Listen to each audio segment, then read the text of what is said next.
Hello, I'm Joseph Seeley. I'm here on WinDot, and this is my presentation on Northern Native Americans in jazz. First, let's start with some brief background information that was taken into account when making this presentation. The Dawes Act of 1887 was when the U.S. government began imposing blood quantum on tribes to classify Native Americans' blood percentage and rights to being federally acknowledged for their tribe. This was counter to Native American culture, an identity that many natives view as an ethnicity rather than a race. Although being registered to the U.S. government as a Native American does not define Native identity, the lack of resources and colonization of some individuals or tribes created discrimination in communities. Due to the U.S. government's racialization of Native Americans, many black natives were not able to register with or were separated from their tribes. Also, the one-drop rule via Plessy Ferguson made it even more difficult for black natives to identify as both black and native. For the purposes of this presentation, I will be exploring a selection of the plethora of native musicians who actively claim their identity in their public art.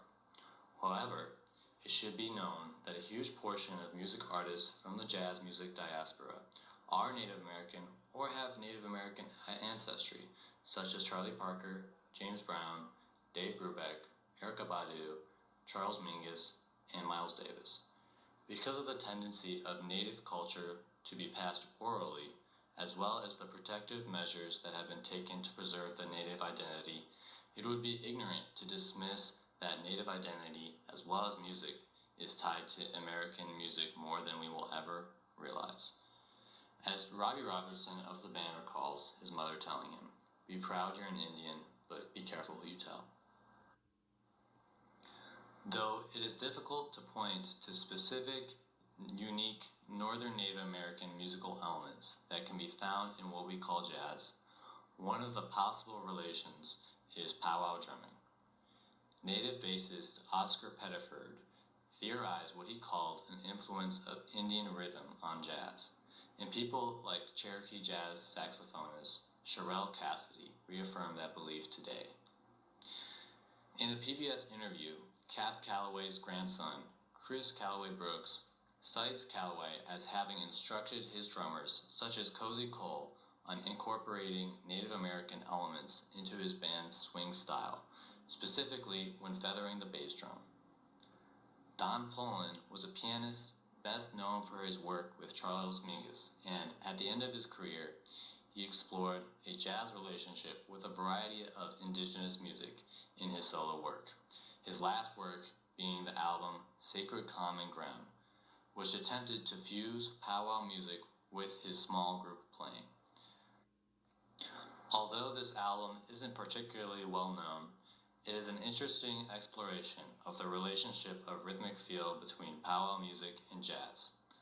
The song we will be listening to off of that album is The Eagle Staff Is First, with the Chief Cliff Singers powwow group. The song features powwow drumming and singing while the jazz group swings along. The singing mainly provides the melody while the drummer improvises around a horn section vamp. Heavily influenced by Cecil Taylor, you can hear Poland interject with his avant-garde style.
Mildred Bailey was one of the top swing vocalists of the 1930s, known as Mrs. Swing. Born Mildred Rinker, her brother Al and Bing Crosby were all born in Toccoa, Washington, and she helped them find work when they started performing in the city of Spokane. Crosby mentions her in his autobiography, saying he was grateful to have met her so early in his life. She sang with Paul Whiteman from 1929 to 1932, and also worked with the Dorsey Brothers and Benny Goodman. To give you perspective, native jazz musician Julia Keefe, in her feature on NPR in 2012, uncovered a public opinion poll in the liner notes of a Billie Holiday album that put Bailey as the top vocalist over Holiday and Ella Fitzgerald. During his 50-year career, trombonist Russell Moore worked extensively with Louis Armstrong and Lionel Hampton, as well as Billie Holiday and Frank Sinatra. His own album, Powwow Jazz, released in 1973. Jim Pepper was a versatile jazz saxophonist that was involved in both the jazz rock fusion and avant-garde movements. He was a part of the first jazz rock fusion group, the Free Spirits, along with guitarist Larry Coryell and drummer Bob Moses. Pepper worked frequently with Don Cherry, Charlie Hayden, Mal Waldron, and Paul Motian.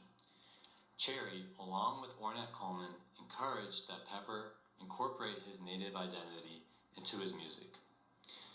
Pepper's jazz adaptation of the Native American peyote traditional song, Wichita Toe, hit the Billboard pop charts in 1969.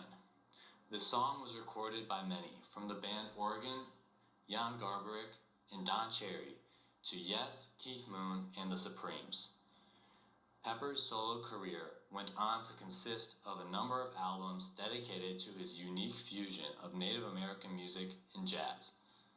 Pepper re-recorded the song several times during his career. Let's listen to a portion of his version off of the album The Path from 1988, where he pairs with pianist Kirk Lightsey and utilizes overdub to overlap his unique post-Coltrane saxophone sound with his voice.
Known for his work with the Ornette Coleman Quartet, Don Cherry also explored fusion of indigenous music around the world throughout his solo career. He recorded Wichita Toe live in France with his group New Researches featuring Nana Vasconcelos. As New Orleans is the birthplace of what we call jazz, it is only fitting to acknowledge the Afro-New Orleanian natives who refer to themselves as the Mardi Gras Indians. They are a unique culture in New Orleans, a fusion of Native American and African or Caribbean culture, started in part by the Native American assistance of runaway slaves. The Mardi Gras Indians were present in both uptown and downtown New Orleans during the formation of jazz and remain influential in the music of New Orleans. The music consists of many standards, some you may be familiar with. Traditionally, they are played by drums, tambourine, and voice. The notated rhythm, sometimes referred to as sanquillo, is a common rhythm used in the music. Many New Orleans drummers, such as Idris Muhammad, can be heard utilizing this rhythm. We see the influence of the Mardi Gras Indians virtually in all parts of New Orleans, especially blues rock artists like Professor Longhair and Dr. John, as well as the Meters, the Neville Brothers, and the Wild Chapatulas. In the jazz world, saxophonist Donald Harrison Jr. and his nephew Christian Scott Atundi Ajwa incorporate their Mardi Gras identity into their music. Let's take a listen to Harrison's rendition of Hu Tane off of the 1992 record Indian Blues. The song consists of a fusion of the traditional Mardi Gras Indian setting combined with a traditional jazz small group. Initially, we hear a call and response element, and even later when the whole ensemble joins. The groove heavily emphasizes the sonquio rhythm shown on the previous slide. Though not as much on this particular song, we also hear Harrison solo on saxophone throughout the album.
Lastly, here are some additional native musicians that have contributed to jazz. Mark Carey is one of the most versatile keyboardists of the past 30 years, having worked with the likes of Roy Hargrove, Abbey Lincoln, Q-Tip, and Erykah Badu. He incorporates his indigenous identity into his solo works and his pan-ethnic group called Indigenous Peoples. Buffy Sainte-Marie is pictured in the photograph sitting down with Muhammad Ali along with Stevie Wonder and a number of other celebrities during the Longest Walk protest in 1978. She is a folk musician and activist who still had some impact on the jazz world. She helped get Joni Mitchell her first record deal. Joni covered her song, The Circle Game, and Grover Washington Jr. made her song, Until It's Time for You to Go, somewhat of a standard. Jimi Hendrix had an impact on Miles Davis and much of the jazz fusion movement. Hendrix also helped create the group Redbone, which has been a funk rock group since 1969. David Garibaldi, drummer for Tower of Power, cites Redbone drummer Pete DePoe as having been the originator of the King Kong beat, a rhythmic concept that Garibaldi frequently uses. Thank you for listening to my presentation. I hope this gave an insight on the Native American presence in jazz.